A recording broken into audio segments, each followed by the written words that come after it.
आपलं बसा तुम्ही, येतो मी. काका मीच समजवतो. बाबा पण मी भाऊजी, कामाक्षी कविता खूप छान करते आणि लिहिते देखील.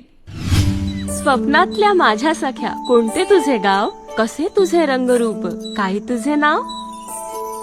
शांता शेळकेंची कविता आली ओठावर याला पाहून. ए मीने, कवी असेल का ग हा? बघू बर. कवी हा तर मला बोका दिसतोय. गब्बस, किती शांत वाटतंय बघ ना. हा औरट दिसतोय तोंडावरून, अनुभवावरून सांगते मी. सरक बाजूला. बाबा, कवी वाटतोय ना हा?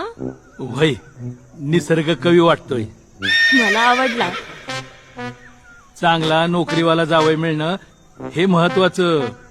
वय निरागस, निखळ, नितळ, अगदी फुलापानांच्या कवितेसारखा. कुठल्या कवी संमेलनातला असेल हा फोटो? लब्बाड. तासनतास अनोख्या असुरी आनंदात बुडालेला चंदू आणि कवी मनाची कामाक्षी. देवाने नेमक्या जोड्या जुळवल्या की रिकाम्या जागा भरल्या हे त्याचं त्यालाच माहीत. शेवटी जुळायचं तिथंच जुळतं. जोड्या वरूनच जुळून येतात.